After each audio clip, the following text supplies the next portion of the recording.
to call to order the public hearing of April 22nd, 2026 at 7 p.m. of the Town Hall in Enfield, Connecticut. To order with roll call, please. Councilor Allegro. Here. Mayor Sakala. Here. Councilor Crisati. Here. Councilor Hall. Oh. Here. Councilor Mangini. Here.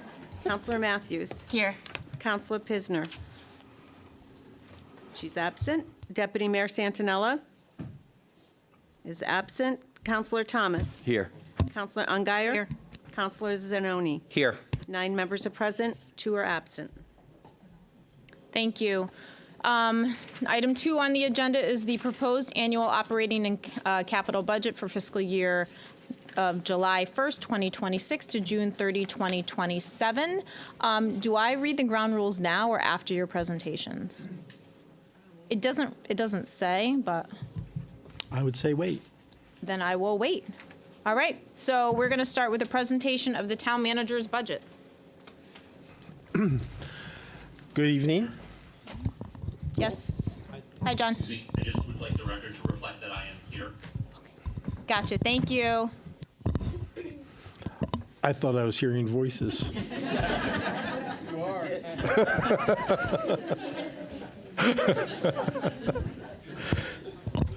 Okay, sanity back. Thank you. Good evening, everyone. Good evening.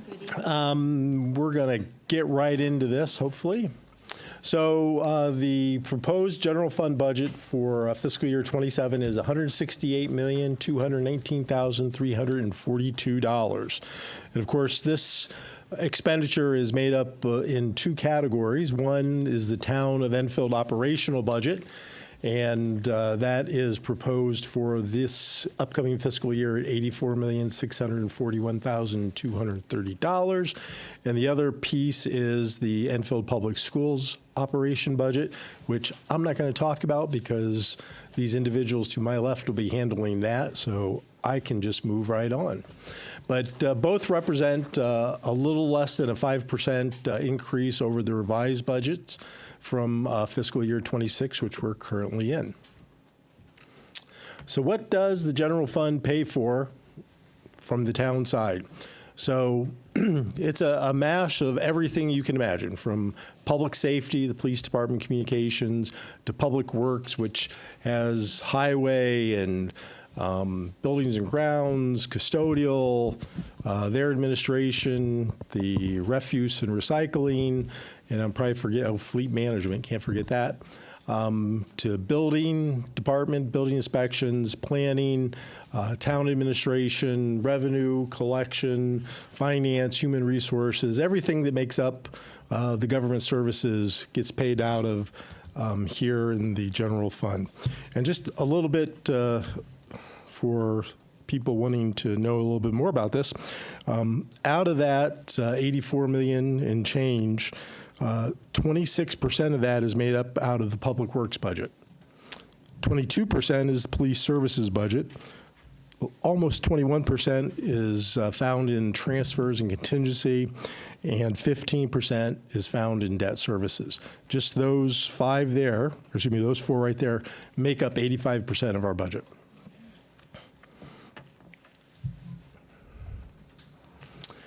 Revenues come from a multitude of places, property taxes, which we're all very familiar with, as well as motor vehicle taxes. That's the vast majority of our revenue sources.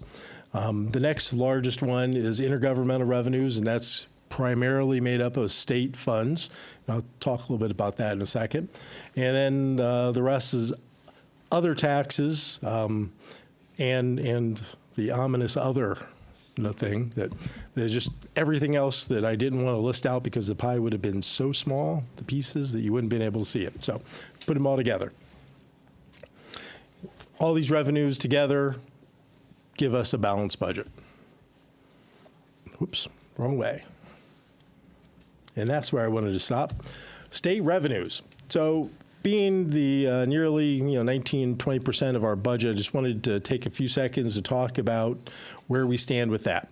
And if you go back a few years, you'll see that the revenues coming in from other government levels, state, a little bit of federal, was up nearly 34 million, maybe just a hair over $34 million. Today in our proposed budget, we're just a little over $32 million, up just a hair from the current year, but you can see that there is about a 6% difference between what we are proposing in fiscal year 27 versus what we actually received in fiscal year 23. The largest piece of that is ECS funding. That's the biggest reduction that we have over that period of time. And may I add, it does not look like at this point, unless we have representatives that know more, we're probably not going to see an increase. So what's driving the budget costs for the upcoming year? As you council is aware, you approve the contracts for our labor, our workforce. Over the last couple of years, we've been doing 3% across the board with those. So that starts compounding over time, and one of the major drivers in this year's budgets. Health cost. This is kind of an interesting thing because this year we're looking at an increase of approximately 7%. Last year, current year, that increase we had put in the budget, I think, was 12 to 14%. So even though we're still increasing, we're actually reducing what that increase is, and there's a lot of reasons for that. I'm sure you might remember when the schools came in to do the teacher contract. They talked about some of the things that they negotiated in there that reduces the cost. What we've been doing through contracts here recently all work towards reducing the costs of health care to employees. And so even though it's an increase, it's a lot better than what it was in the current year. And hopefully we're going to see long-term that cost structure for our health care be reduced over time. Rising retiree medical costs and required pension contributions are up this year, as well as I have proposed a number of new positions in the budget that help expand the town's capacity to deliver the critical work that we're doing every day. The other item that Council, I know you're very familiar with because I've been talking about this for a while, is on those things on the operational budgets that we continuously underfund every year. And this year, this budget tries to change that direction and actually fund those different operational supplies and services lines at the level that we're actually spending and need to spend. Because what happens is, as you saw at the last meeting, we have to find money somewhere to do the things that we need to do. I would much rather have the money in the budget so we don't have to start robbing from other sources and other projects to be able to do the things that we do need to do. Refuse and recycling disposal costs are going up. Electric, natural gas costs, again, that underfunding, historically underfunding, as well as utility rate increases are prepared for in this budget, and so those all reflect as an increase over the current year. Oops. I'm really just not watching where I'm pushing these buttons here. Another driver is we have a $4 million, actually almost $4.5 million going towards capital purchases and projects this year. Whether it's school security upgrades, lock boxes for our EMS, actually getting the gate for the police department so they don't have to worry about getting cars out in emergency, fuel station replacement because we have a order from the state that we have to have it replaced before October. Designed for a couple different projects that we've received lot SIP funding for, the annual contribution to roads 2021, work on Alcorn, so the school superintendent will not get hot this summer because he's warned me already about that. Threatened, I think, is more like what you did, but we'll go on. Remember, I go after you. Fire extinguisher code and compliance in the school systems, an athletic filled line painting robot, which will reduce the labor force needed to actually do all the fields that we line and stripe over the years. And then this year we're proposing $2.5 million going towards vehicle replacements, which get us almost to where we need to be in our vehicle replacement system. But even though this seems like there's a lot there, I just want to spend a few seconds going over the things that are not being purchased or not a part of this. And you can see some very important things we do not have money for in this budget. And some of these things are pretty critical to the town of Enfield. But again, funding is just not there to do those things. And, I wish I would just say this is one slide, but it's going to be another slide. Again, you see a lot of different projects that need to be done that we are not going to be doing. Oh, and did I mention that there's actually another slide? And just one more slide. So altogether, we're funding $4 million worth of projects, a little over $4 million. There's another 6.4 that's sitting there on the table of critical projects and purchases that we are not making this coming year. And you might recall from my presentation of the budget to you, Council, I had said that where we're at is not going to be something that's solved this year. It's not going to be solved next year. It's not going to be solved the following year. This is going to take five plus years to get us to where we need to be.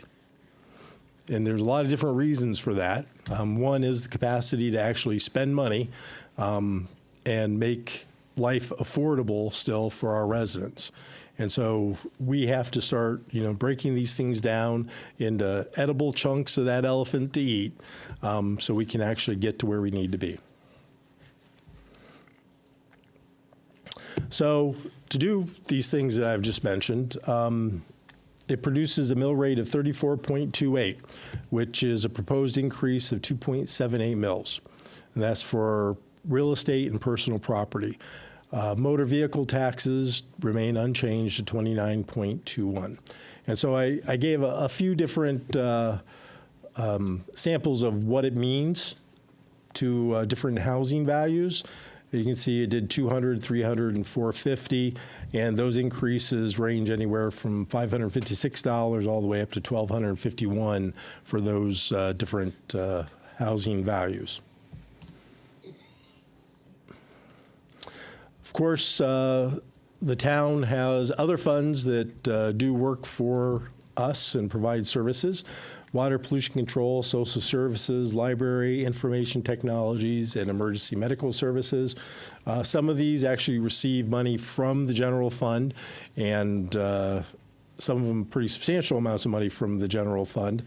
But most of these also have other sources of revenue. Social services, example, has a very large amount of money coming from different grants that they receive from a varied number of sources.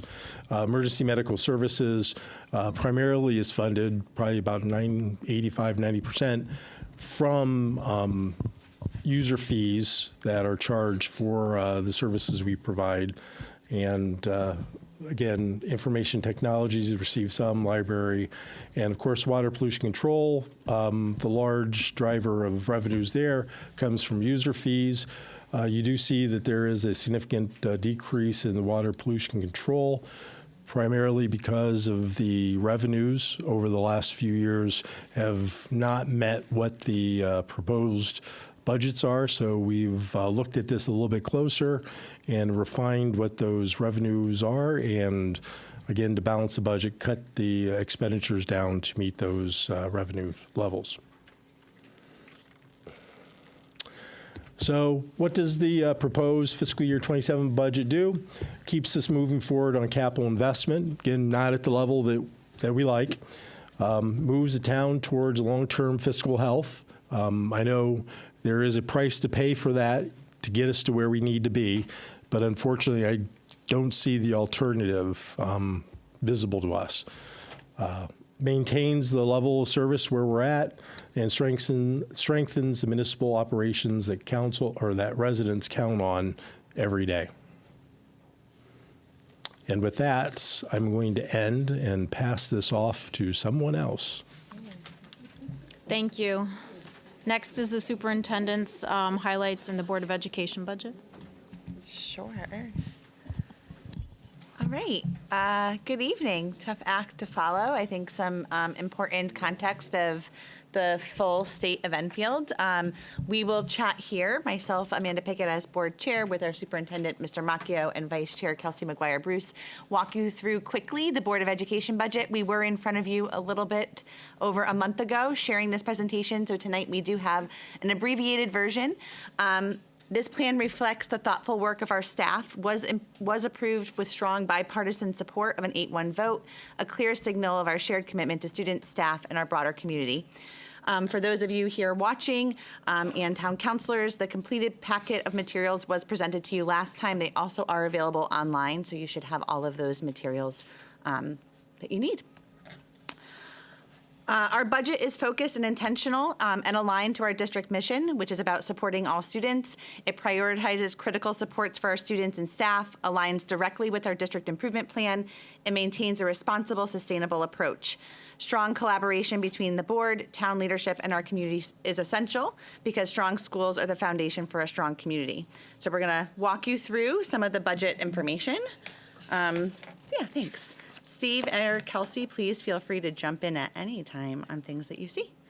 Perfect. Our accomplishments, just quickly, this was shared last time. I think it's important to note that even though historically we've had some cuts, our district is working very hard to slowly and intentionally rebuild and are seeing a lot of positive things happen. I think what is most notable is in our student supports box in the top right, understanding that adding supports to our students really does impact the achievement and their academic success, their graduation success, and our ability to provide other programming and supports. Anything you guys want to add to that? Perfect. We're going to keep moving. Our priorities, obviously not everything can be a priority, so how did we build this budget? I want to thank Steve and the central office team around really taking a zero budget approach. Everything was built intentionally.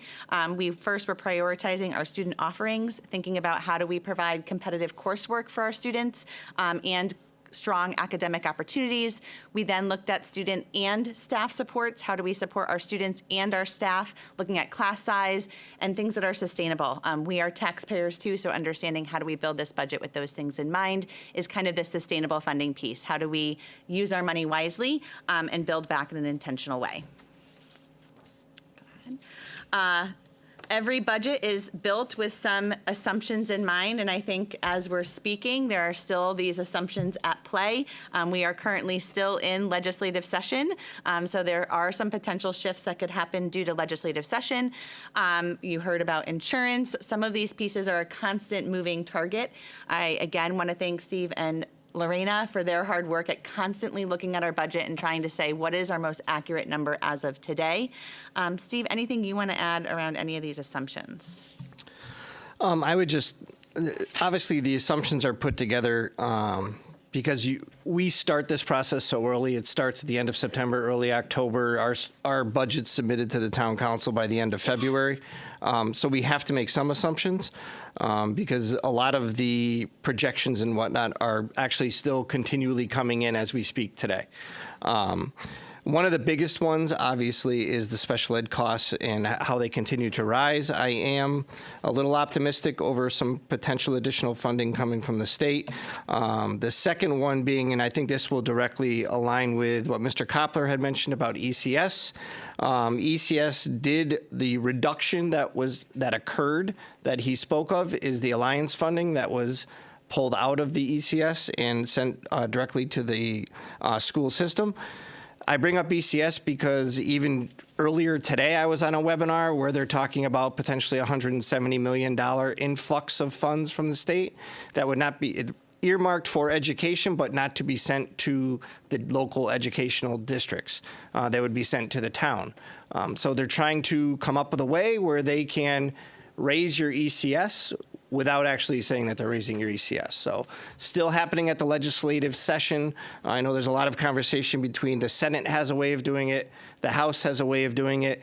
What I will tell you from the town council and for our 2 state legislators that I'm sure are listening and taking part through Zoom is we want the method that in which the foundation level of ECS is raised up. So whatever the number amount that they want to provide, we want it to be attached to the foundation level. That hasn't been touched since 2013, and it's time for it to be adjusted. So hopefully that will go through. I will keep my fingers, my toes, my arms, my legs, and every other part of me crossed.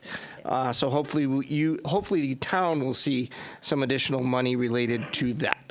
And then I will let you keep going. Perfect. So our history is long with working with the budget. Unlike the town, we have to do our budget first, so we get it to you all to review. So this is just a brief overview of the process with the Board of Ed. This timeline has been clearly communicated with our colleagues here at the Town Council and with the public.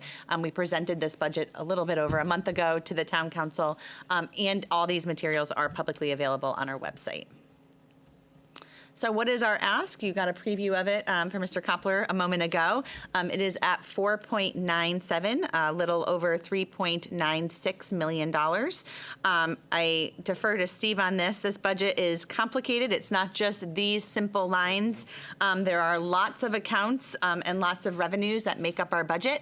So I'm going to defer to Steve to clarify some of that. Yeah, so my suggestion is to please go online and take a look at the budget that is presented through the Board of Education website. These are the overview. These are the object areas, the 7 or 8 different object areas. The budget is actually comprised of 550 different account lines that each individual account line is reviewed and generated. Included with that, if you were to go on and look, you're going to see 17 different revenue accounts. In terms of transparency, we try to show where we are influxing or where we are placing our money into that we are collecting through various whether it be grants or whether it be tuition-based pieces. So there is a lot of different moving parts that go into these 8 different object lines. It is built person by person, and I bring that up to you for both the public as well as the town council because our hiring process has begun.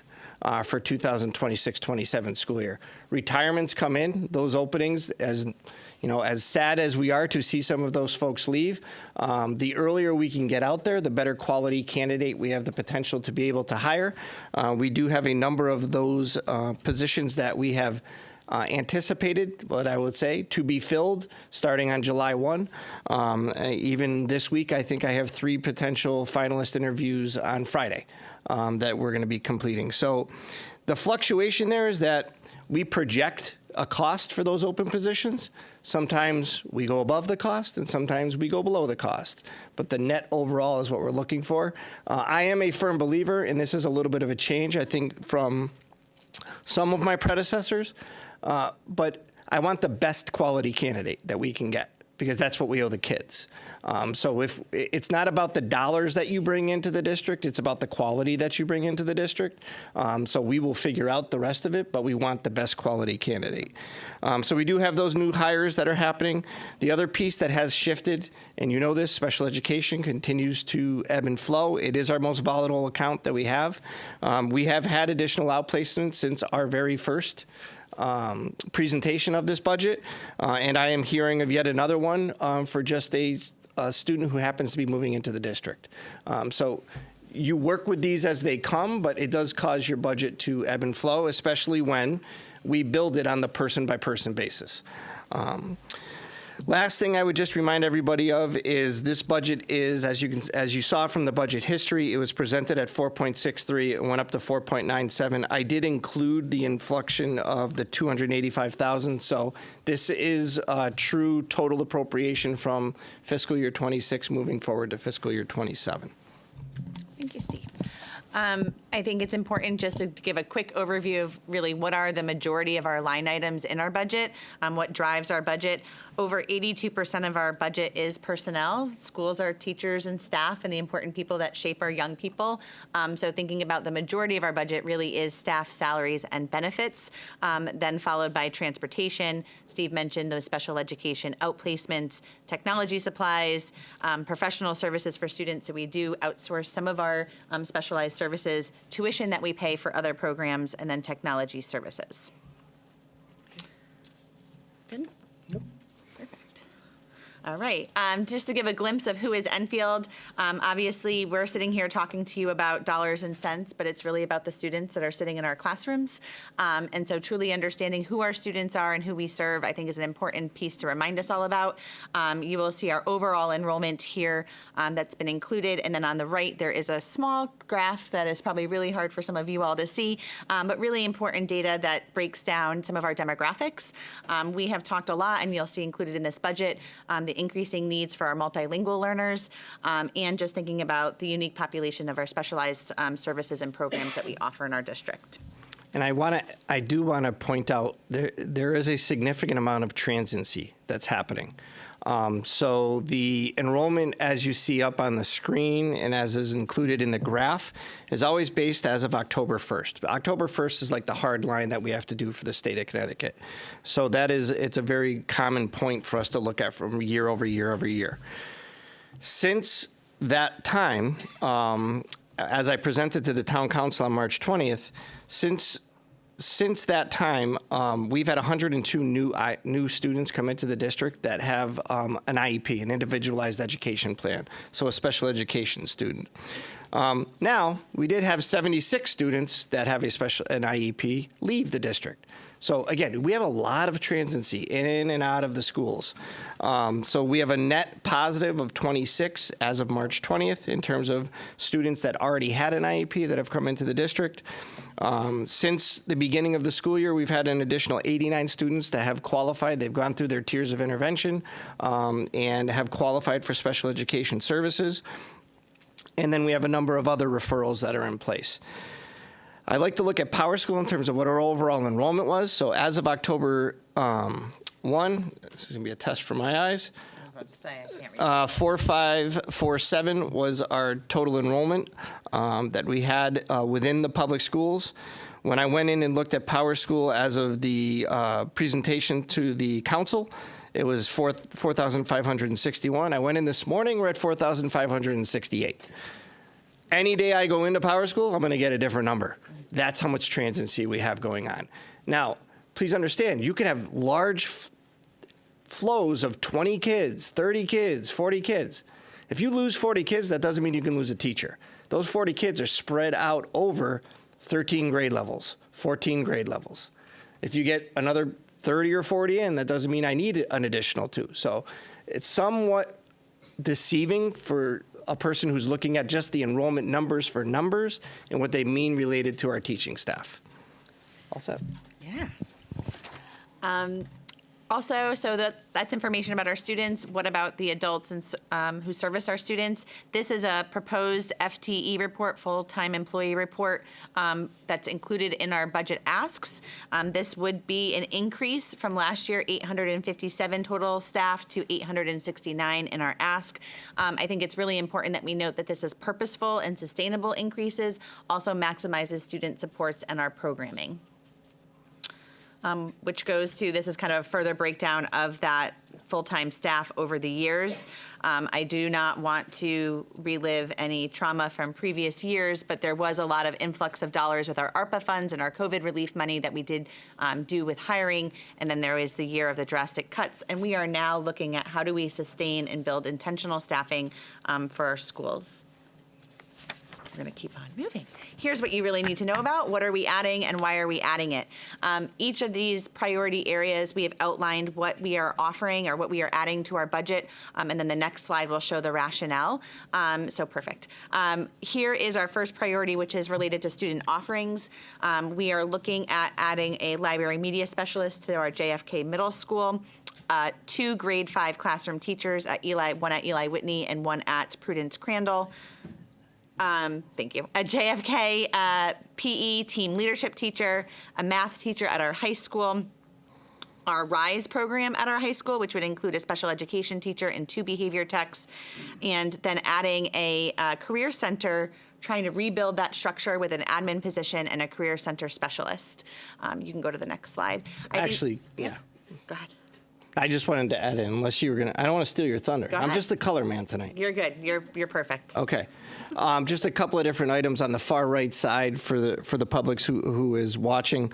There's some symbols over there on the right. So the library media specialist at JFK Middle School, they just completed their NEASC accreditation, and one of the recommendations from that accreditation, sort of more of a requirement than a recommendation, they tell you what you're sort of missing and what you need to bring back into place, was the fact that there is no library media center specialist at the middle school. So there's a repurposing of some staff that we have there. So it is a no cost necessarily to the district. We're looking at shifting some folks around. And that's going to point out the other symbol that's on the far right. It's a $ with a line stricken through it. Basically, there's a couple of items up here that are a no cost. So there was no additional funds necessary in order to bring those items into play. The RISE program, Respect, Independent Support, and Empowerment Program, that is a new program. This is a new special education program that is meant to bridge the gap for students for school avoidance types of issues and things of that nature, for kids that are beginning to transition out of our Eagle Academy and back into the high school. So it's an additional program in that nature. The reason that the no $ there is we're currently at max load at Eagle Academy. So by being able to, not all of those students, it's a very difficult transition for kids when you go from a program back into a 1,500 student high school. So this would allow them a easier transition, if you will, a higher likelihood of a more success. Without that program, those students are going to end up staying at Eagle Academy. By bringing the program in, we open some slots up. We're able to either potentially bring some outplacements back or to charge other districts for tuition for those slots. So that's where the net zero funding comes from. The only thing that I would add to that last slide is, as a board, priorities for us were class sizes. So looking at those grade 5 teachers, looking at being able to offer more offerings. So that math teacher at the high school will allow for some additional offerings. And then the Career Center was advocated by both our student reps and by our community. So looking really hard at bringing that back as well. Priority 2 is about supports for our students and our staff. Included in this priority area is 3 instructional coaches at our pre-K 2 schools, a special education teacher for our adaptive learning program at JFK, a teaching English to speakers of other languages, a TESOL teacher for our district, a part-time ed tech specialist position, a social worker split between 2 of our elementary schools, and a secretary, some hours for our secretaries over the summer in our elementary schools for registration. What I think is important to note when we review kind of these priorities, again, this is about direct supports for our staff and our students. One is around our most specialized vulnerable students, so ensuring that our students of multilingual learners are getting the adequate supports that they need, along with our students with IEPs, thinking about that adaptive learning program at JFK. I will also note the instructional coaches is really helping us with some of our multi-tiered system of support work, building our instructional practices for all of our staff, and we worked hard to advocate keeping our academic tutors in place to keep those instructional coaches. So we do understand the need for our student level supports and looking at a gradual release of those positions. So thinking about kind of what it takes to support our students. And the only other piece you're doing a great job, by the way.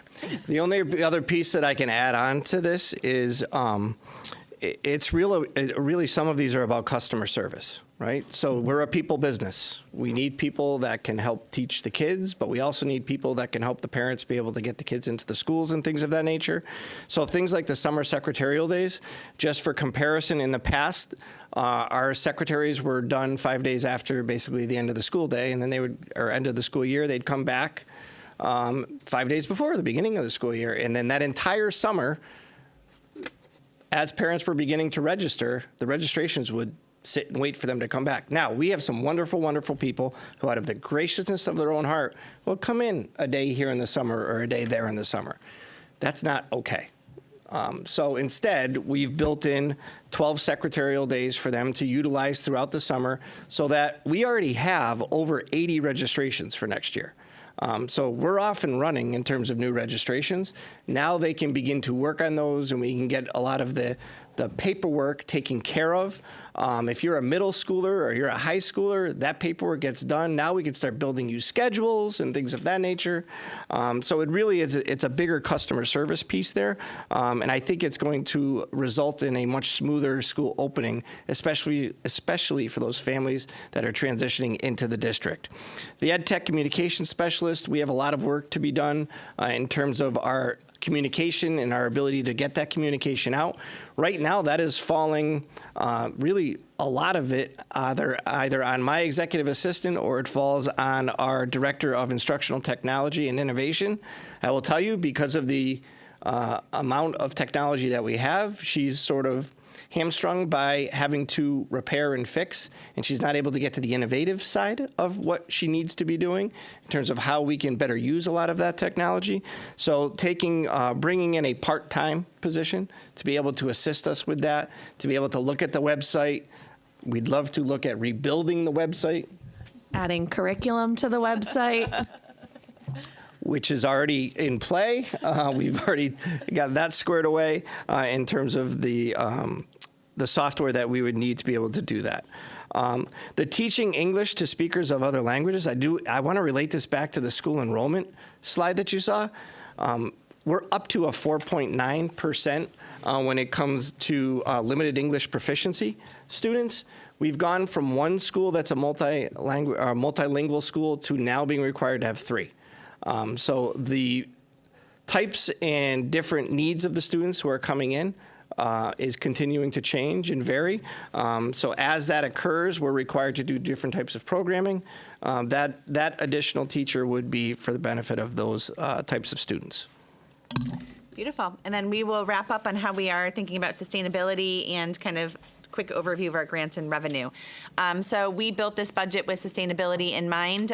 Like Steve mentioned, we've been combing through this since October, but really also thinking about other ways that we can support not as big of an ask. So things like increasing our pre-K tuition slightly for families, increasing some athletic fees, really looking at how do we maximize our grants and revenue. We are really trying hard to be proactive, long-term, and sustainable. We are working hard at ensuring that anything that we build into the budget is something that we can sustain over time. So in the next slide, you will see kind of some thoughts of where our budget was this current year, what we're hoping to do and add in the 26-27 school year, and then what are our future thoughts. I think it's important that the residents know that we are building this intentionally. This is built to our district improvement plan, and the hope is to add meaningful and thoughtful contributions that support our students and our community. Last slide I'm going to leave to you, Steve, to kind of review kind of just the grants and revenue update. Okay, so in order to run the school district, we receive an appropriation from the town.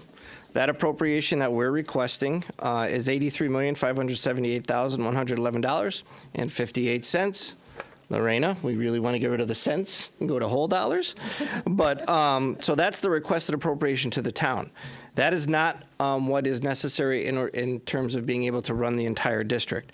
There are a number of grants, and what we have shown here is the 25-26 grants, because for many of them, we will begin the process of writing them and having them completed in September. But the anticipated grants, a little over $7 million. And then there's a number of different revenue streams that we utilize to be able to, again, offset the overall district. So one of the larger ones, excess cost reimbursement for our special education students. If they go over a certain threshold of spending, we ask the state to send us back a reimbursement. There was a time where that reimbursement was supposed to be 100% over that threshold. Per state legislation, it's now at 91%. I will tell you, because of the amount of money that is budgeted by the state for excess cost, we will likely receive about 70%. So I'm not even putting into this budget what we should receive, because that would be setting us up for failure.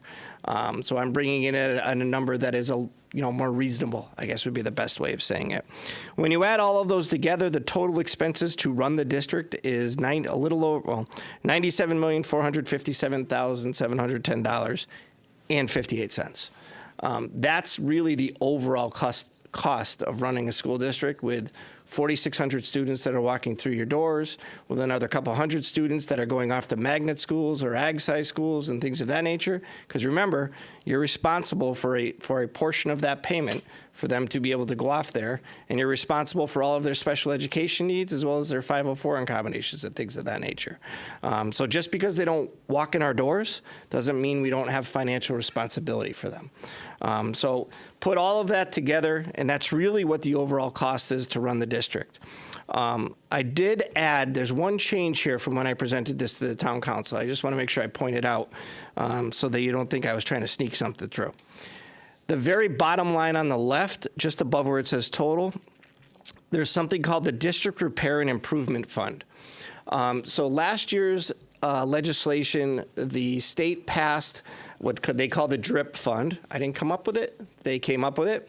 And it is meant for school districts to be able to utilize to provide assistance and support as larger needs come up, usually related to their facilities and things of that nature. This is not within the state's budget. This is on the bonding side. So it's $30 million that they put into the bonding side from the state. For Enfield, you receive $264,465. The nice thing about this fund is that it can roll over. This operates much like the district's or the town's LoCIP fund. And I'll leave that for you if you wish. So the plan for this is, because I know there's been a lot of questions about what about the future, what if we end up with a pre-referendum passing and and then a second referendum, that I have earmarked to just continually roll over. So my goal is to be able to utilize that fund to be able to not have to come back to the town council to be asking for additional money. So nice thing about this is currently at 30 million. I'm hearing that they're going to be making requests that bonding goes up to 50 million, which is the equivalent of the LoCIP. Again, earmarked for schools, for capital improvement projects, and can be rolled over. We have done the same thing with this fund that we did with our non-lapsing account. We opened up a separate account. It's actually an interest-bearing investment fund where we're going to actually be building on the money that we're placing into it. I think that's everything for me on grants and revenue, and I'll leave it for you for closing comments. I think I want to ensure that we give the majority of the time to the folks sitting here. They've already been listening for a while. We thank you for the time to present again. Thank you all for listening. We truly believe we passed a budget that is sensible and in the best interest of students, staff, and residents. We believe that strong schools equals a strong community. So thank you. Thank you very much.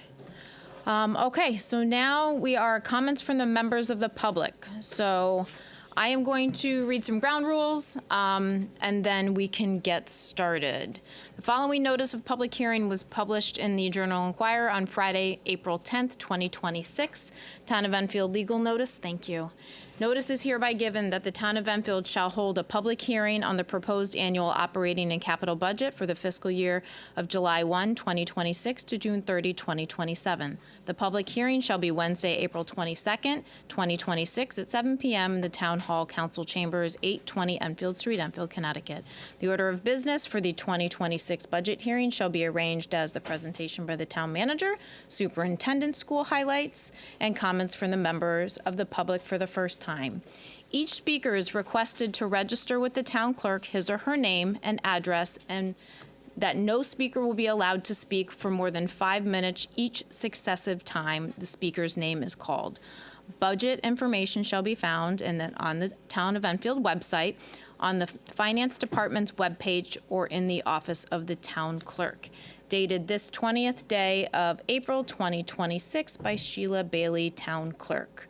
So I do have a list. I believe that there is more, so if you have not signed up and you want to speak tonight, please make sure you go over and sign up. And I guess we will time you at 5 minutes. Just a couple, so for people who haven't been to a public hearing, This isn't a back and forth. I just want to warn you now, if you do ask questions, we cannot respond. There's actually not council communications or council comments tonight either. This is really about the public, and this is the public's opportunity to come and share your questions, your comments, your concerns, your suggestions on the town manager's proposed budget. Now, understanding this is the town manager's proposed budget. That includes the Board of Education budget. Our town council deliberations start after tonight, okay? So nothing set in stone, nothing is permanent in there. We might make changes, we might not, things may go in, things may come out, but understand that everybody in this room and everybody in this town has different priorities, and we have to work very, very hard to try to do the best work we can do for the town of Enfield. So I do speak for everybody. I hope in letting you know this is a very difficult budget season, but we are here tonight to listen to you, your suggestions, and your comments, okay? So with that, we will start, and I apologize if I mispronounce your names. Number one, Maureen Griffin, come on up. Do you need our address or no? Okay. Maureen Griffin, 98 Abbey Road. First off, thank you for all the detail and the specificity of everything you've done. Thank you to all you guys for being here. I know you have a lot of work ahead of you and already done a lot of work. I've got a few areas. Education has long been my favorite area to comment on with the kids. And I encourage you to give the ask as was passed by the Board of Ed on a bipartisan basis. It sounds huge, but it's not when you consider the needs of the district. There's so many things that they could have asked for, but they're going with the most impactful, the most sustainable, and please don't cut them.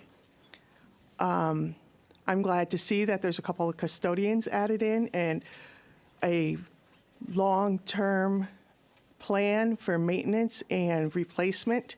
And I would ask that that be a public list, a public plan that's on the town website, not just for 2-year chunks when you guys are there and you move out and everything changes, but a 5-year plan, a 10-year plan, a 20-year plan, very detailed on the town website so that people can follow it and see if you're doing what you're supposed to do. See if we're actually maintaining the things that we are paying our taxes to have. My other area that I think is very important that wasn't mentioned is the library. That is the one thing in town that serves every citizen of the town, no matter their age. There's programming for everyone. The library doesn't get much notice, but it gets a ton of use. That building has been same since it was built. Nothing's been done to it. If you're not going to improve the building, make sure you fund the staffing and you fund the programming. It's an excellent resource and it needs to be supported. Thank you. Thank you, Maureen.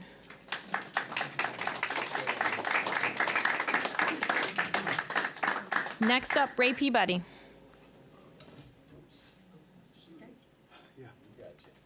Thanks, buddy.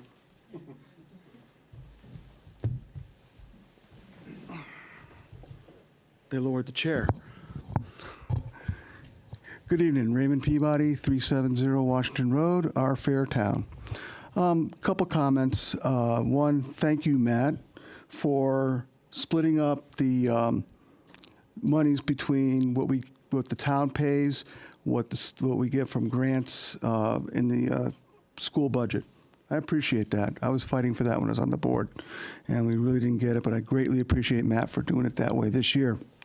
What I want to talk about is a couple things.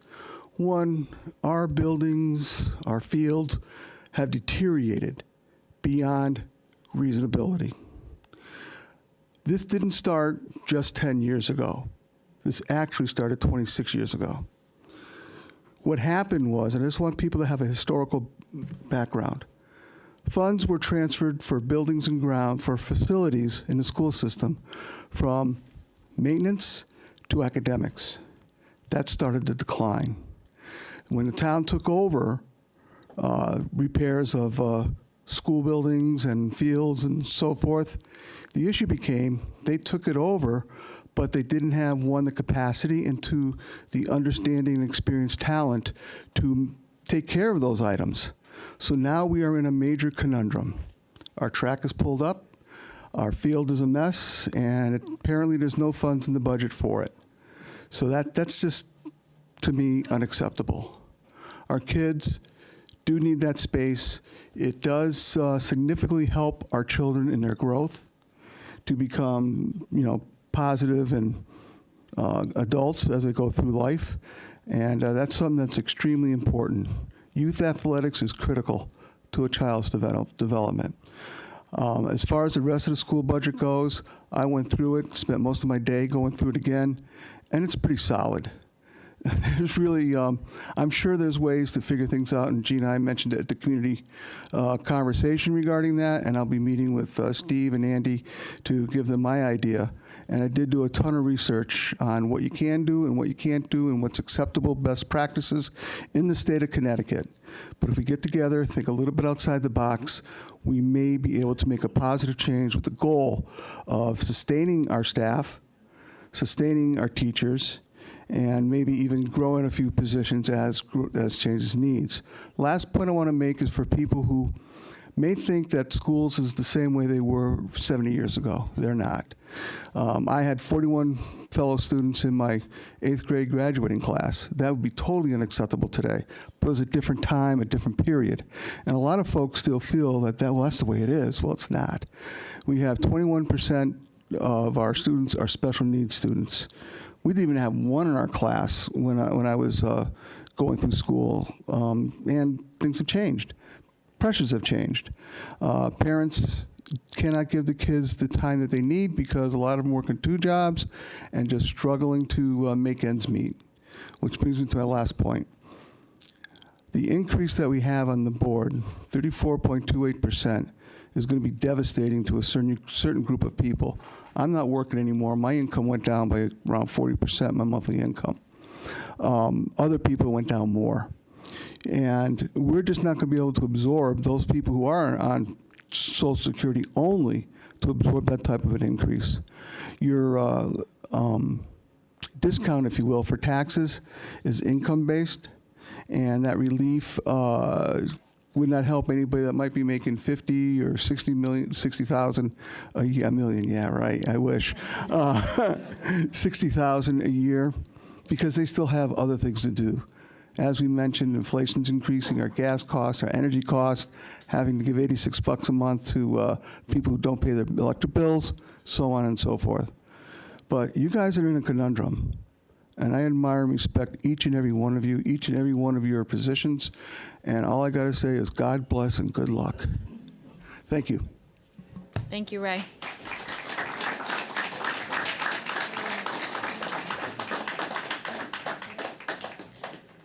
Gary Young.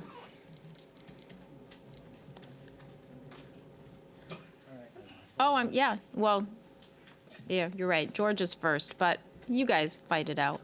He's got quite a list. Great. I was hoping for him to go first. Sorry, you can make him go first. That's my fault. That's all right. I was looking for the icebreaker. Gary Young. Skipped right over you, George. Sorry. Great. Gary Young, 320 Abbey Road.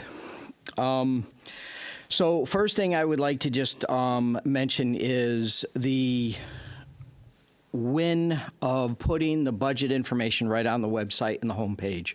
I've brought it up in the past about the transparency, so Mr. Koppler, I mentioned it to him earlier. I've been in there, I've looked at it, and I'm sure that many residents are now also appreciative of the fact that everything is there.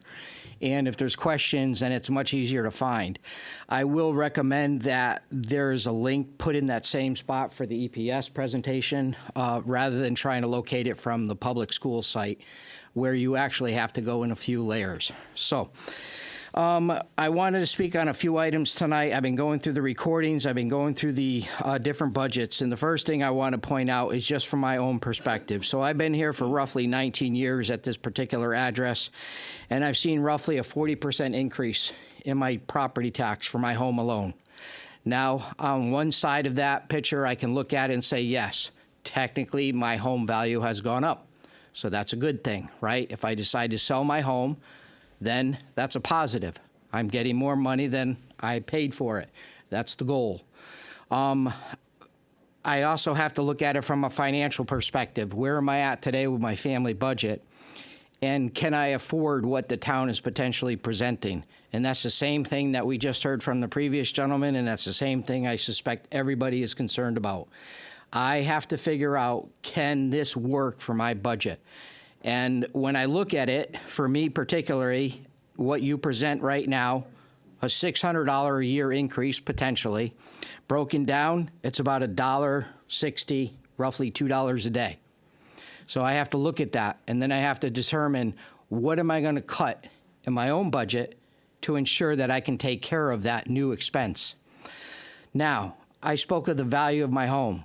The one thing I can tell you is that I have 2 grown boys now that went through the Enfield school system. They have graduated. They're past the school system now. However, a large amount of this money is to support a school system that my 2 boys are no longer in. But if I look at that home value and I want my home to stay at value and increase in value, I need a school system that supports it. So as oddly as this sounds, I like the fact that the current folks are doing what they can to try to make things work. I'm not saying that I'm happy to spend extra money every month, and I'm not happy to get rid of that cup of coffee per se every day, but I have to start looking at the reasonable components that are involved here. So that's my point on that. I want to dive into a couple of the presentations specifically, and I want to commend the town council for making the decision. I believe the decision is that, yes, we as the residents will be able to watch the deliberation so we can understand where does our representation, how do they feel about the particular items, what questions are being asked by those individuals, because I think it is imperative as residents and taxpayers that we understand what is our representation feeling about this particular topic. I think that is important for us to make future decisions on who's representing our districts. So, I have a couple things that I've looked at if I placed myself in your shoes. For example, EMT. There's 2 glaring things that stand out in every one of these presentations almost. One, vehicle costs. Everybody, like Oprah, wants a new vehicle. I would love a new car, okay? And the other thing that I'm concerned about is the amount of staffing. So I'm going to go with EMT first. Something that stands out is the amount of employees that the EMT team has on pay. In addition, 10 backup part-timers. There's a specific item that was not in the presentation, but it was brought up so that the support must be there somewhere, $300,000 in overtime. Now they're looking for $200,000 potentially to take care of another vehicle. Those details were not in that particular presentation, so I appreciate the counselors that asked that question. I do not remember who it was. However, I did hear specifically, if you had those 2 new employees, would the $300,000 overtime go down? And the answer was no. That's concerning. How do you add more people to a payroll and say, we still want the overtime money, though? Not happening. If I'm a small business owner, I got to figure out how to make my staffing work. So I'm asking the council to turn around and start understanding better. I want to see your scheduling details, and I need to understand, how are you staffing these days, right? We have no problem, but we need to know those details. And I know I'm probably coming up on time. So let's see here. I want to give Deputy Mayor Santinella a shout out. He asked specifically the amount of prison calls. Between education and EMS alone, there's a big red glaring flag that the state is asking the local town payers to cover costs for services. So I appreciate Counselor mentioning that. That has to stop. Counselor Zanoni. That's a good time if you're wanna Perfect. stop. Okay. Can I come back So- for the next one? Yes. All right. I'll you stop can there. Thank you. Find your spot. I got it marked. Thank you. Thank you. All right, George.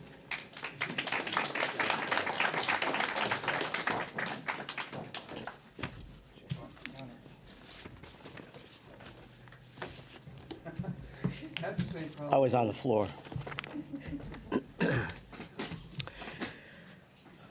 Good evening, everyone, and thanks to the council and the town employees who have spent many hours putting this information together tonight. As a reminder, today is Earth Day.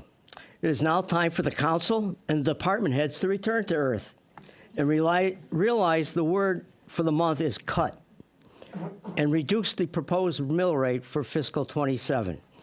I hope the council will be listening to all of us tonight, and some of you will be proactive and not just go along with the seasoned council members' push forward on a pretense that the prior councils did not pay for something, so we have to. Ask more questions, and remember that you are taking taxes from some seniors and others that are paying them in lieu of food and medicine. I personally do not accept this budget and feel that much more needs to be cut to bring it into affordability for residents. I will start with the water pollution control. This is a big operation, as the town reminds us in its opening remarks that, and I quote, "The Water Pollution Control Fund is supported primarily through user fees," end of quote. It also states that, and I quote, "supports ongoing maintenance and capital needs without relying on general fund support," end of quote. That is beautiful, but it is not what's happening in real life. I do not see the final report for the fiscal year 2025 audit, which is overdue again. So my comments are restricted to the prior and current budgeted information. Last year, the WPC used $500,000 of its fund balance to meet expenses, and this year, there is no indication that any of it will be used. What is alarming to me that in the prior year, the revised charges for services indicated that there would be $9.1 million of revenue after the increase to homeowners and businesses of at least 50 cents per 1,000 gallons of usage. Why is the revenue for services in 2027 going to decrease to $7.7 million, or $1.4 million less for 2027? Last year, the revised budget included $1.1 million for capital purchase, and I saw nothing spent, and this year, nothing is even being asked for. Are we going down that path again? Once again, I'm mentioning the fact that since the split of the WPC from the town budget, the annual charges to the WPC of $390,517 for the town employees, which are accounting, legal, and other administrative services, and $37,731 for IT services have been the same. I would like to see that original calculation and what it should be today. The money spent by the WPC are paid by the water usage, and the money collected by the town and IT from the WPC reduces our real estate tax bill. It is time for the WPC, which is also the town council, and the judge, jury, and executioner, for all matters that are part of the collection system, to adjust the fees in line with today's costs. There is probably $200,000 or more of costs that belong there because these department expenses have substantially gone up in the last 10 years. Let's just talk about some other departments' budgets for 27 in the order they appear in the budget. Starting with the town manager proposed budget. The salaries part-time was reduced from $38,430 to $24,000, which was good. The town manager's salary is above the amount for maximum Social Security limit for 2026, which is, if you don't know, $184,500. That would save less than only $2,000 in the budget. It doesn't sound like much, but it is an indication of other issues. In human resources, the budget now has an HR generalist. That is a new position added in this year for $51,500. Is there a job description? In finance, there is a new position to be added in 27 for an assistant revenue collector, which is $66,000 per year. Why is that necessary? There is also budgeted for 27 for a temporary and seasonal employee for the collector of revenue of $13,300. If an assistant revenue collector is added, do we still need the seasonal help? I'll stop for now. Thank you. Okay, thank you. Ryan Mullen?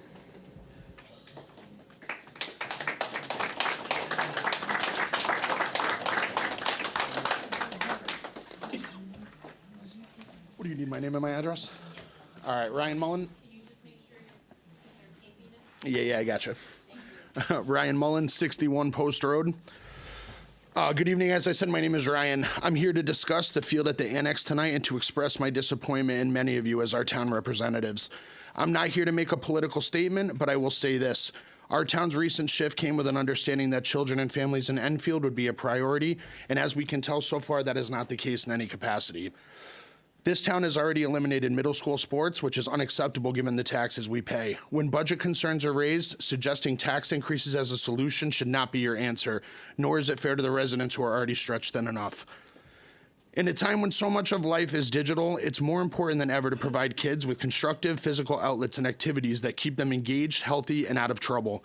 It's a place where friendship, bonds, and trust are built, where players become brothers on a football field, and where sisterhood is built in a pyramid of cheer. Let's not forget about soccer players who don't score alone. Goals come from teamwork. Our community should work the same way.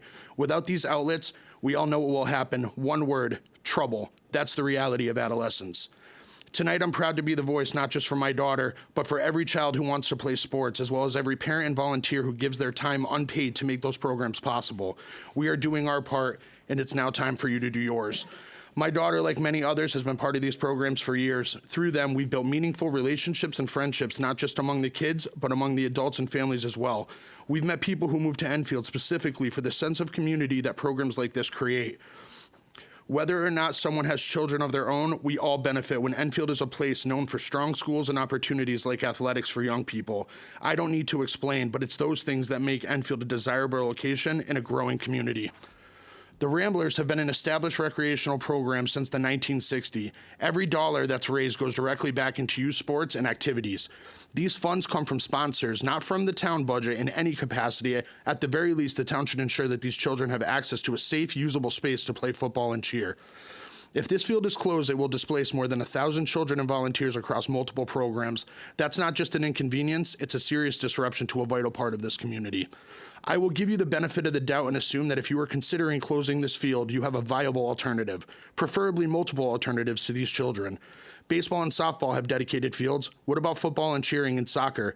The Annex has long been their home. It is also used by the high school for baseball practices and games. What message does this send to the community that we are not allocating a budget for these activities to keep these fields in good condition? The message will be clear, and Enfield will not be a place families want to move to. Trust me when I say, we all didn't move here for the overabundance of chicken restaurants.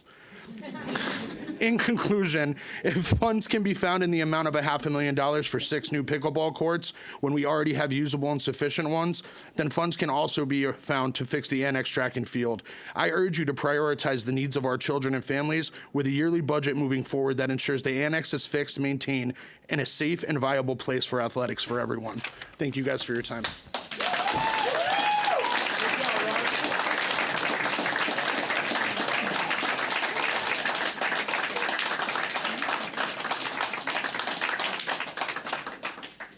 Jesse, is it Moreau?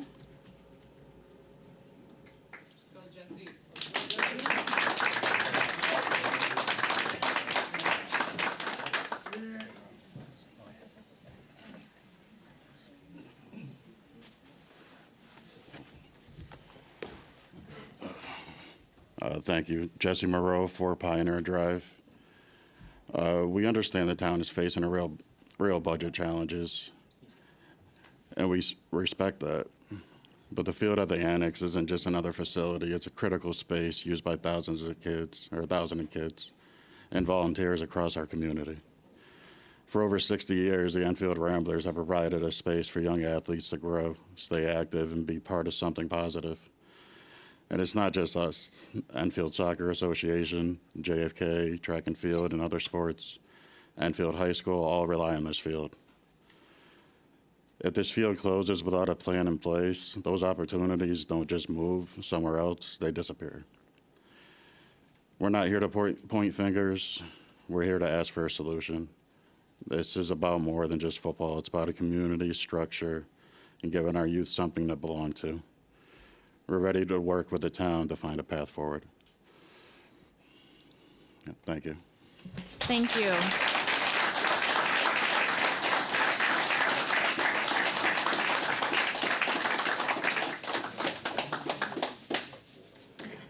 I think it's Gemalise Pineda.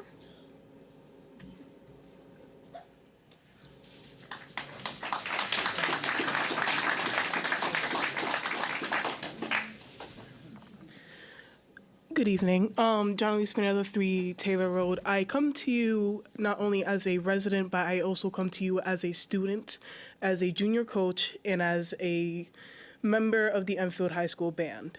Hearing that our track and field, our turf, everything may not be replaced within the next 5 years is depressing, along with being in the annex as having helped coach for the last 3 years since I was 14.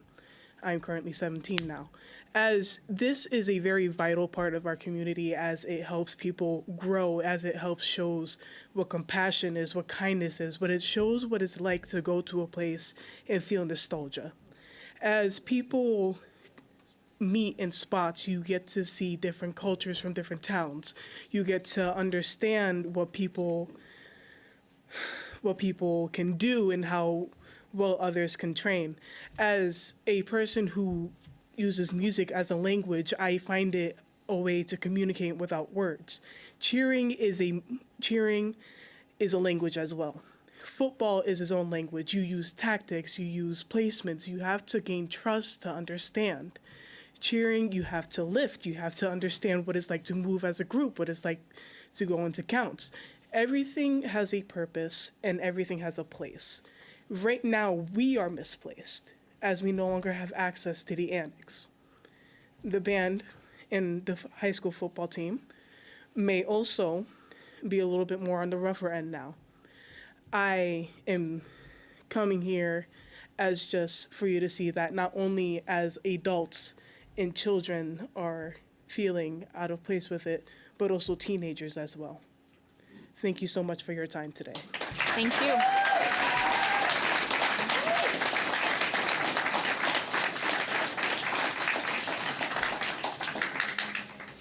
Michelle Wilcox.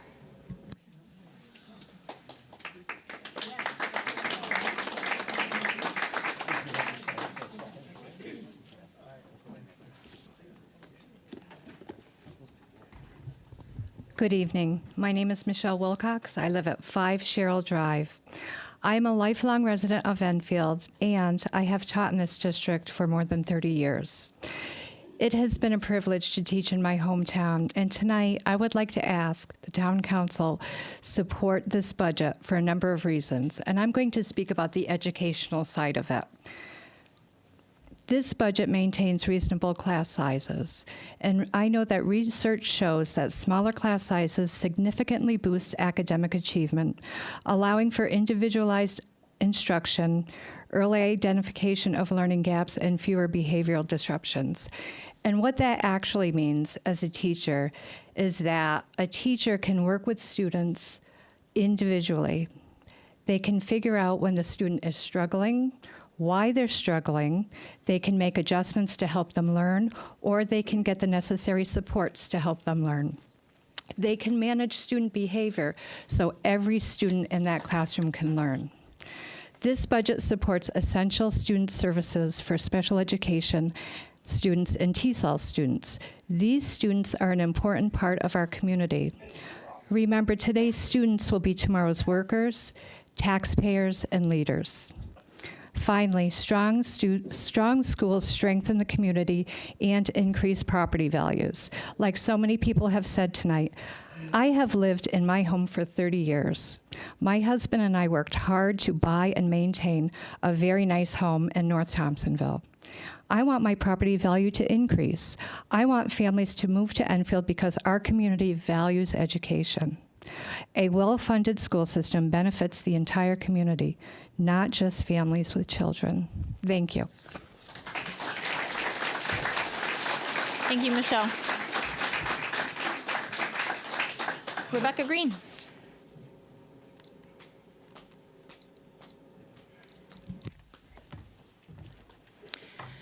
Rebecca Green, 152 Sheridan Road. I see a very different council this year than the one I sat in front of a year ago. I've been encouraged by what I've seen thus far from all of you, and I am thankful for the increased transparency and the work you do together to support our community. I hope that continues. Transparency builds trust. You have also demonstrated that you're committed to following through on promises you've made. That also builds trust. We need trust going into budget season. Budgeting is hard, as I was once told in this very room. This year brings additional challenges for this council who need to consider the impacts of the revaluation while balancing the weight of an impending referendum. There is a Board of Education budget to factor into the mix. It's not easy. It's not an easy task, and I appreciate the time and energy all of you put into this work. Education is a priority for me, as many of you all know. Well-educated children become well-educated adults. Education is power, and my daughter is only just beginning to understand what that means. My daughter started kindergarten this year at Hazardville, and I credit her newfound love of learning to the incredible educators who surround her each day. These teachers, support staff, social workers, nurses, librarians, all know my daughter by name. They all know her by personality as well, and each person we encounter has a story of their own to tell. As a parent, there is no greater gift than knowing your child is safe and loved throughout the day by those who surround her and take the time to get to know her. These amazing people are helping her find her power. How did they find the drive and desire to maintain that level of connection with their students is a wonder to me with what they're working with. Far too few resources. To them I say, you are very special people and I appreciate you, Mrs. Tracy, Mrs. Culte, and all the HMS teachers who nurture my child every day. I also need to recognize your integrated pre-K teacher who's sitting behind me, Mrs. Curley, the very first educator who got my girl to come out of her shell, and I am here for all of you. I have teachers in my family, and I see the hours outside the classroom that they put into their students. I see the late nights spent grading papers after they put their own children to bed. I see their dedication and commitment. This proposed budget will allow us to bring more teachers and programs back. The students have spoken, and I have heard them. They want their programs, in particular, the Career Center, back. I'm not only here for my daughter, I'm here for all of our children from pre-K through 12th grade. I'm here for our special education students, for the ones with IEPs and 504s. I'm here for our adult learners. I'm here for every student of the Enfield Public Schools. So please move forward and pass the full budget as requested and approved by the Board of Ed. We need to trust our superintendent when he says this is what he needs. I believe him and I trust and support our board. One more thing before I go. May is Mental Health Awareness Month. We never know the wars some people have raging within themselves. I have lost close friends who are struggling with mental health and addiction. We have lost community members. I say this to the person who needs to hear it today. The world is a better place with you in it. You belong here, and there can be a tomorrow. Thank you. Thank you, Rebecca.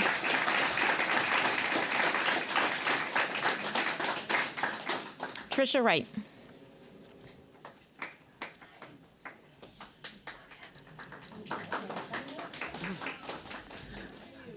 Well, you don't know what I'm going to say, so me.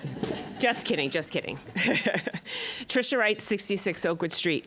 First, I wasn't intending on talking about Fermi. Sorry, it will never be the annex for me.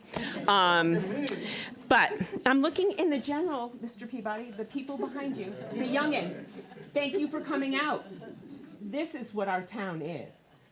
It's all of you. So thank you. You're rejuvenating us old people. Thank you. I would like to remind some of the town council people who were here last year.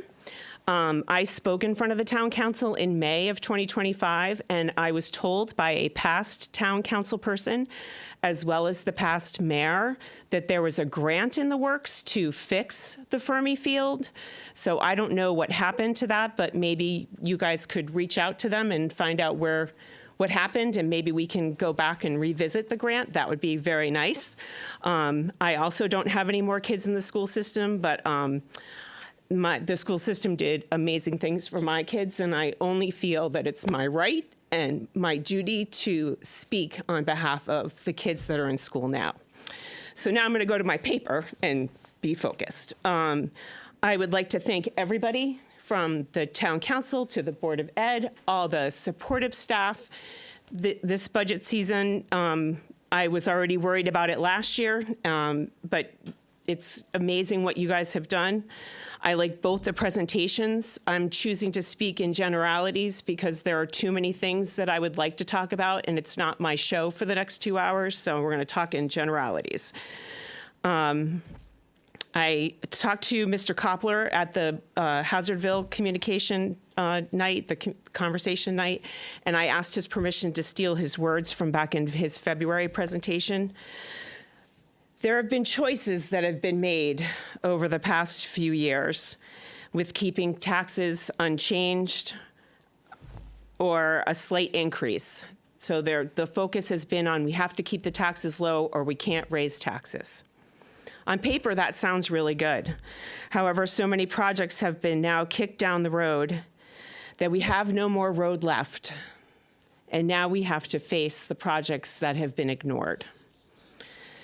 So I would like to please ask everybody on the town council and the Board of Ed and all the departments that are going to be in front of you from the town. We need to change the narrative about our budget process. It's not the same old song and dance that it was. Everybody pads the budget. Everybody hides money. No one expects to get what they need. I feel that both budgets are pretty bare bones. Yes, there are some increases, but I don't really see a lot of fat, if you will. So I would like you to have good conversations. And I understand that there's caucuses that people have to talk with and answer to and what have you. But I will repeat what I said back in October. When you guys come up on the dais, either as the Board of Ed or as the town council, you are representing the town. You are not representing your parties. So please remember that. We have to look forward to 3 very large projects that are coming: the mall transformation, the train station, and the school referendum that's coming. I know the decisions that need to be made, and maybe not everything is going to be able to be kept. I understand that. But I would really like for you to think about what you're choosing not to fund. How does that impact today? How does that impact us in 5 years? How does that impact us in 10 years? That needs to be thought about, because I'm thinking that a lot of the past people that have been in your positions and choices, again, choices that were made, probably wouldn't have been made if they would have realized the ramifications and the ripple effects that had happened. So I would like to echo what everybody else has said. I cannot thank you guys enough. There is no way that I could be in your position, because we would be bankrupt. I would give everybody the money that they want. So I thank you for all of your time. And I also echo that, of course, nobody wants a huge tax increase. Nobody wants that. But by not increasing for so many years in a row, I've lived in this town long enough that I've had the slap in the face, and it's not fun to live through. It really isn't. So if we could look at the budget as a pivoting point now, because we have a lot of fun things and good things that are coming to our town that I think will rejuvenate us back to where it was when I moved here back in 1990. I think if we think about the bigger picture as we're looking at the numbers, that we would be in a great place. Thank you again for all your hard work. Thank you, Tricia. Marge Perry. You got it? All right. Gina, she said everything I was going to say. That is not true. Do you want to come up and say ditto, or? No. Just one thing. Well, you signed up. Feel free. You got 5 minutes. Marge Perry, 281 Washington Road. Matt, I'm going to address you. The one thing that this town has never done and it has aggravated me for the whole time I've been here. I am a fourth-generation Enfield taxpayer. We build them, and then we don't touch them. We don't do anything to them. We maintain. Maintain means you keep them the same level that you have them. You don't improve them. You don't update them. You don't fix them. So our buildings are crumbling. They're not up to date. They're falling apart. I can't wait until they do downtown and what they're going to find with drainage down there and everything, because we've never fixed it. When people say, I can't afford, and what she said, we put off, we put off, we put off. There are projects staring us in the face right now that, oh my Lord, when they hit, Matt, look for another job. They're going to be. Don't say that. Marge. I mean, they're huge. They're huge. And you know what? That they blame the council sitting now or even the council before. It's the council that says, we're not going to increase. We're not going to look. We're going to build it. We're going to leave it the way it is. You can't do that. And you can't do that with the school system because technology moves on and you have to move on with it. So I don't envy you, and I don't envy the school board. And Matt, I don't envy you either. So thank you all very much. Thank you very much. Pass the budget.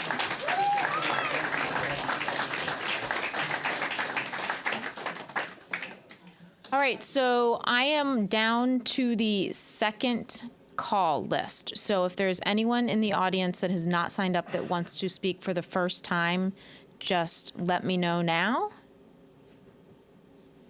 All right, then we will go down the list for the second time. Start with Ray, then George, then Gary. Yeah. Great.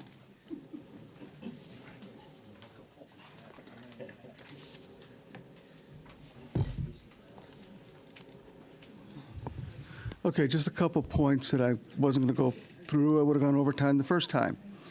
One of the things I'd be interested in is we have a much-needed referendum coming down the pipe, and it's said to be $500 million. I'd like to know what the impact would be and when on our property taxes to service that debt.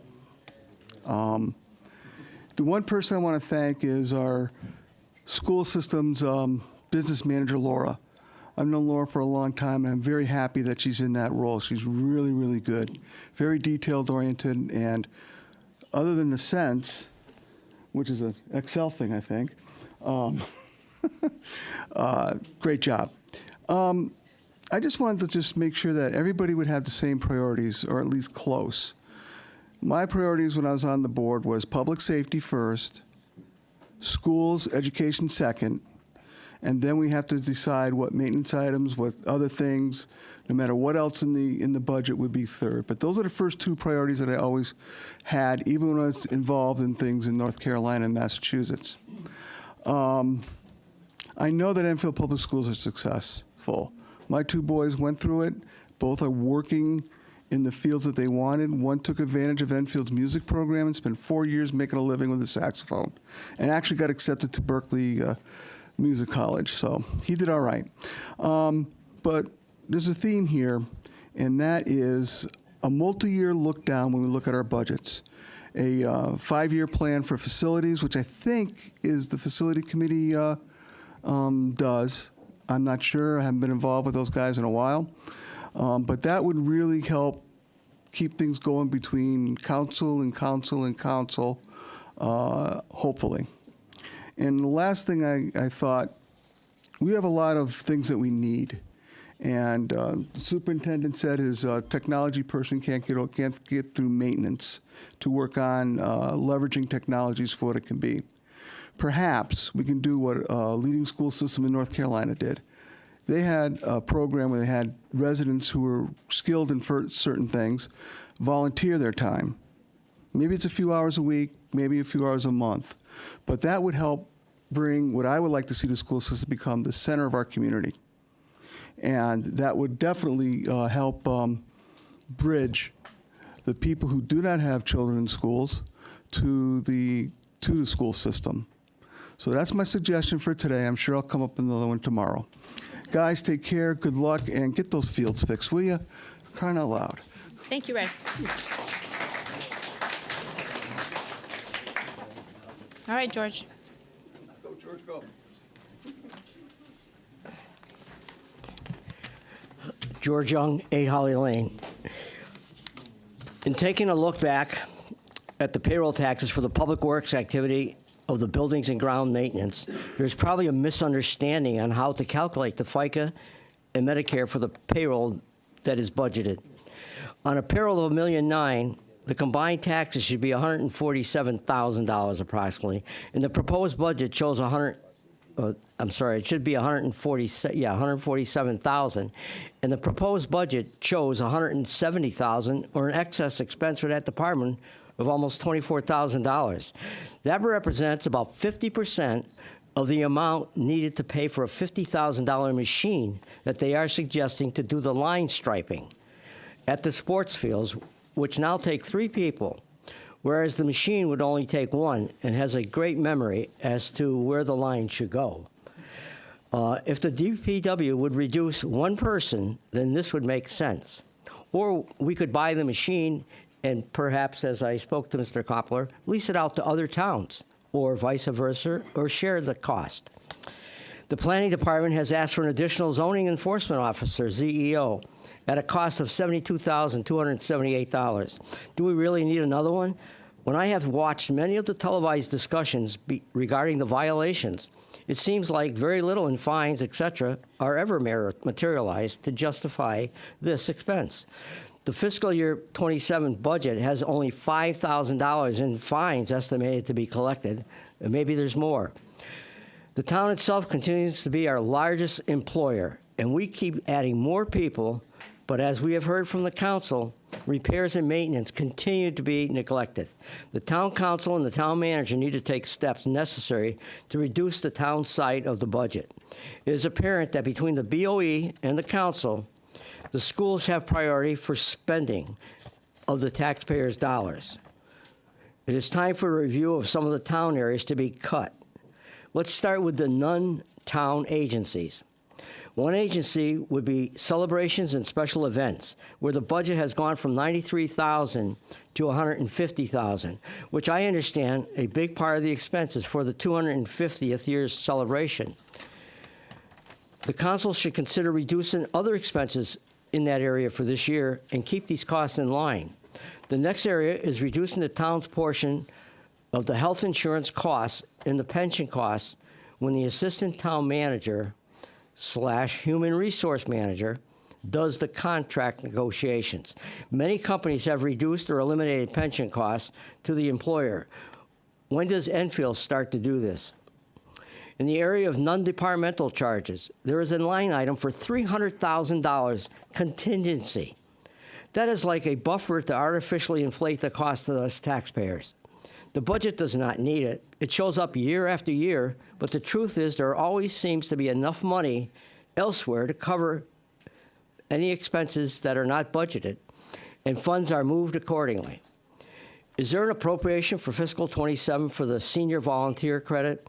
Last year, as you know, it was $100,000, but I felt it would not exceed $80,000. What is the amount that was actually used on July 1st, 2026? Let's take a minute to talk about IT services to improve completion of the annual audit. Today, the audit should be completed timely, as the next generation of AI has evolved to assist in the completion of many steps in the audit. We just reappointed for their final year the same auditors, and I would suggest that their insight be utilized to put the accounting and IT departments together to coordinate the audit process, if no action has been done so far. The annual cost for the town is about $125,000 in the budget, and AI could reduce that cost and, more importantly, expedite the audit. The town presently collects approximately 98.5% of real estate and personal property taxes that are billed each year. However, only about 94.2% of the motor vehicle taxes are collected, which means approximately $665,000 is not collected according to the proposed fiscal 2026 budget, which we finished up. What is being done to address this problem, and what is being done to ensure vehicles that are in this town on October 1st are being assessed. These are two different problems that need the councilor's attention. Thank you for your time tonight. Thank you. Gary.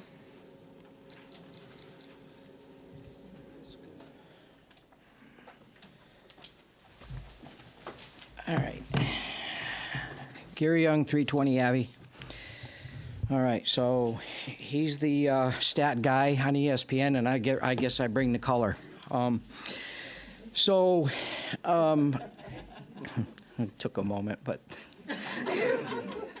So starting up from the last statement, it was Councilor Matthews, so thank you for asking about the EMT concerns. So those are the types of things that we are all hoping that you continue to do during the presentations, right? Just ask those hard questions and try to get a better understanding, because it helps us understand your thought process. And then Mayor specifically asking about what is the outstanding balance, you know, the company that's looking for those collections, are we paying the right fees? So that also becomes very important, because I know that also follows in line with outstanding taxes for people that haven't paid. I know there's a process there, so it's always good to be looking at that. So now I'm going to move into the police presentation. The first thing is, and this goes back to my comment from EMT, Scannick River Park is noted in here in his presentation specifically as a cost. As we know, it's a problem at that park. And the fact that the town residents, once again, are being asked through a police budget to solve and cover that problem, I don't understand, because it's technically a state park, right? So we need to be asking the state to be helping us take care of the coverage there. We should not be seeing that in our budget as a town. On slide 7, he notes about the vehicles, so I appreciate the time that he took. 91 vehicles on that property. So right now, the EPD owns 91 vehicles. 72 of them he defined out. 26 are patrol vehicles. What I would like to do is understand and find out, maybe he can take the time to explain to the council, what is the intended purpose of the breakdown? Because he states specifically that, and I love the sales pitch, Tuesday at midnight at Winter, I don't need 26 vehicles. I need a few. But when things are busy and there's lots of calls for my services, I need all of my vehicles and more. So his CIP request is for 14 new vehicles at a cost of $1 million. That is a lot of money to add to a lot that already has 72 vehicles. So my ask is, what are these other vehicles doing? He says 26 patrol vehicles, 9 of them are K-9 vehicles. So does that mean the K-9 vehicles can't be part of the regular fleet? I'm not understanding what he explained in that presentation. And he didn't dive into that detail, but he also mentioned he understood it was the end of the night. So, slide 8, 41 cars are needed. What is the, oh, that's slide, yes, I'm sorry, slide 8, when he talked about a day shift. So he picked a random day, and he stated in all reality, 41 officers needed, 41 cars are needed. There's a line list here of all sorts of different individuals. 5 school resource officers. Are we giving those people town-provided vehicles at all times? Because that's the way the presentation was provided. Like, we have to supply town people vehicles for 24/7. There's a huge cost to that, right? Fuel, insurance, and the maintenance, the upkeep. And we've been talking about upkeep already. So I think there's a lot of questions that should be answered there. Slide 9, he has 11 cars that are out of service right now. I don't know, I can't afford to have my vehicle out of service. I need to go to and from work. I need to take care of my family. I need to have my vehicle working. So why do we have 11 cars right now? Maybe the question is the current facility managing these cars? I believe it's Family Ford. Are they not doing what they need to do in a timely fashion, and vehicles are just sitting on a lot and not getting taken care of? These are all questions I'm asking as a resident, and I'm hoping that you folks are going to start asking those questions too, because it's unacceptable. Who can allow 11 cars? So what we're doing is basically saying, no problem about those 11 cars. We're going to give you 14 with $1 million cost. No, that doesn't happen. That can't happen. So, and then speed signs. So it's wonderful to see the Abbey Road sidewalk project. I'm very pleased about that. I have been coming to the town council. I look back at my notes almost 4 years now, asking for that section of street to finally be addressed, and I appreciate the fact that it's finally on paper and potentially happening. The street signs. Gary, 1 second. Yeah. Just procedurally, just anybody for the second time, just hang on. Sorry. All right, go ahead. All right, I was so close. I'm Okay. sorry. No, that's okay. So the speed signs, I am also very pleased to see that in his presentation, finally, there is a request where he's coming to the town to say, look, we understand we have trailers that are no longer functioning. I understand the town has a traffic safety concern. There's 91 streets right now that are laced on the border that we're concerned about, but I need hardware to try to help curb this problem. The only thing I will present to the board at this time is what he's proposing and what he's asking for at a cost of roughly $40,000 for 6 signs. I'm going to tell you right now, the signs have been on my street. I've specifically sat at other towns in the street and just watched people go by. I'm not going to say anything about generations, but I'm going to tell you, certain individuals love to see how fast they can drive down that street. And I've intentionally seen vehicles pass in double yellow lines. Those street signs are not going to do anything. We need to help the chief uncover what is it that we can do and how does the state help us truly take care of a problem or at least help us in the right direction.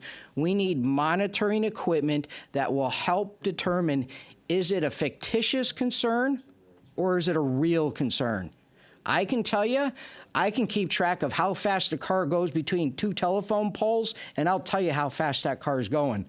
There's a street sign that's down the street, and it'll just tell you how fast you're going, but it does not tell the chief whether or not there's a true problem on that street. So I ask, please go back to the chief and say, you know what? This is a great opportunity. Let's discuss what solution can be provided to you so you can help us help our residents with the speeding problem. The only thing I will say was I appreciate everything you folks are doing. The one thing also is during deliberations, have passion, but bring respect. Because I can tell you now, there'll be a lot of people watching. So please just be respectful of each other. Please be open-minded. Please be kind and connect so we can all represent ourselves well. I know that's what people are going to be looking at. Thank you. Thank you. Thank you, Gina. All right, anyone else? Last chance. Okay, come on up. I'm just going to write your information on here when you tell us your name and address. I wasn't sure I would have the courage to sit here. Okay, no problem. Okay. Tracy Nicholson, 10 John Street. I would like to express my concern regarding the condition and potential closure of the annex track and field. Having spent significant time at this facility over the past several years, I have witnessed its deterioration firsthand and fully acknowledge that repairs and maintenance are necessary. However, it is my understanding that the funding required for these repairs is not currently included in the proposed budget. While I respect that many competing priorities within the town's budget and do not wish to take away the importance of other budgetary items, I strongly urge the town council to consider the impact that closing the annex track and field would have on the children and families in our community. My son has played in Enfield Ramblers football program for the past 7 years, beginning with flag football, and then once he convinced me, he started playing in the tackle football program. Through this experience, I have seen firsthand the positive influence this organization has had on the youth that it serves. During the football and cheer season, which runs from late July through November, families, coaches, and athletes collectively spend 8 to 12 hours per week at this field. It is a place where children learn teamwork, discipline, build confidence, and form lasting friendships. Many participants go on to play football or cheer for our high school. In addition, our program fosters strong community engagement. Parents, caregivers, and siblings regularly volunteer their time, creating a supportive environment and setting a positive example for our kids. The Enfield Ramblers have been an important part of our community for many years. At this time, I'm not aware of any contingency plan for us or any of the other numerous organizations that rely on the annex field should the council decide not to fund the necessary repairs. If the field becomes unavailable and there's no definitive space allocated for us to use, it could result in the cancellation of our season, which would be devastating to our program and the families that we serve. I respectfully urge the town council to consider the allocation of funds to ensure the annex track and field remains available. This facility plays a critical role in supporting our youth, not just for the Ramblers families, but for all of the organizations that use it. Thank you. Thank you, Tracy.